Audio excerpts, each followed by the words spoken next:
আসসালামু আলাইকুম।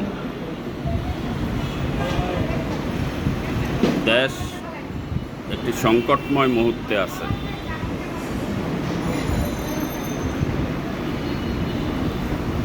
17 বছরের শাসকরা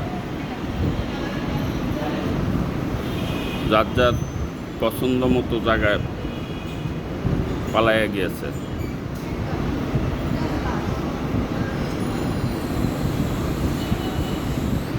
অনেকে অন্তর্বর্তীকালীন সরকারের কাছে আটক আছেন।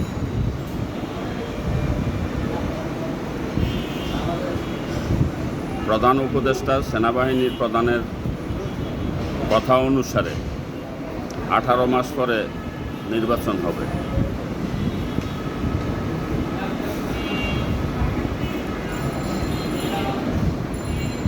আওয়ামী লীগ নামে দেশটি লড়াই সংগ্রাম করে মুক্তিযুদ্ধের মধ্য দিয়ে স্বাধীনতা এনে দিয়েছিল। সেই দলের লোকজনরা তাদের ইচ্ছা মাফিক দেশ চালাইতে গিয়ে 17টি বছর বিরোধী দল ছাড়া এই দেশটাকে তারা শাসন করেছে। তাদের শাসন করার ফলে সর্ববহরের মানুষ ক্ষিপ্ত হয়ে গেছে, রাজপথে নেমে এসেছে। 17 বছরে বিএনপি জামাত শিবির সহ কোনো অবস্থাতেই আওয়ামী লীগ সরকারকে পতন ঘটাইতে পারে নাই।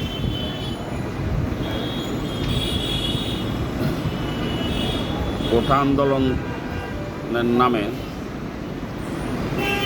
একটি সংগঠন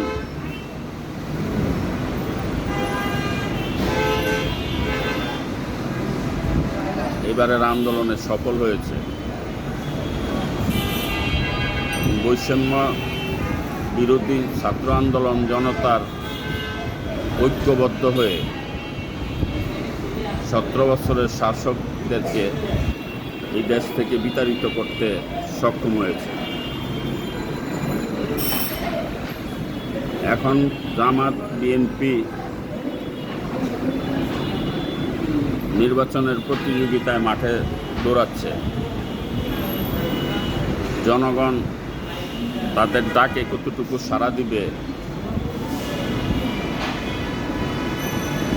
এখন দেখার বিষয়।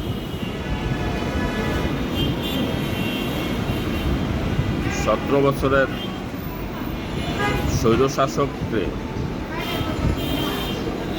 16 দিনের মাথায় বৈষম্য ছাত্র আন্দোলনকারীরা বিদায় করে জাতির কাছে কমিটমেন্ট করেছে একটি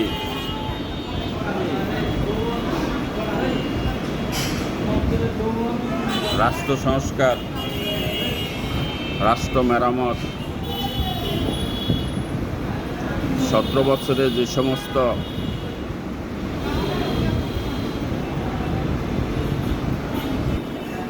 জায়গায় পছন্দের মানুষগুলোকে বসায় রেখে গেছে তাদেরকে সরাইয়া দিচ্ছে। সেনাবাহিনীকে সাজাইয়া ছিল, সেখান থেকেও সেনা কর্মকর্তাদেরকে সরাইয়া দিয়েছে। বিজেপিতে সাজাইয়া ছিল, বিজেপির থেকেও সরাইয়া দিয়েছে। আনসারদেরকে মাঠে নামতে দেয় নাই, তাদেরকেও দমন করেছে। পুলিশ বাহিনী 16 দিনের আন্দোলনে থানা ছেড়ে এরা চলে গিয়েছিল, তাদেরকেও ফিরে আসলো। তারা এখন সাহস পাচ্ছে না জনগণের উপরে আইন প্রয়োগ করে দেশকে নিয়ন্ত্রণে নিতে। থানায় থানায় পুলিশদের ন্যায় নীতি প্রতিষ্ঠা করতে জনগণের কাছ থেকে তারা আস্থা বিশ্বাস হারিয়ে ফেলেছে। উপায় অন্ত না দেখে বিএনপি ক্ষমতায় যেতে পারলে জাতির সামনে কমিটমেন্ট করেছে তারা জাতীয় সরকার গঠন করবে। দ্বিকক্ষ বিশিষ্ট পার্লামেন্ট তৈরি করবে, পৃথিবীর অনেক দেশই আছে। এই দুটো জিনিসেরই প্রবক্তা ছিলেন সিরাজুল আলম খান। উনি আজকে নাই আমাদের মাঝে, কিন্তু ওনার নীতি আদর্শটা রয়ে গেছে। আজকে বিএনপি সেই নীতি আদর্শকে জাতির সামনে কমিটমেন্ট করছে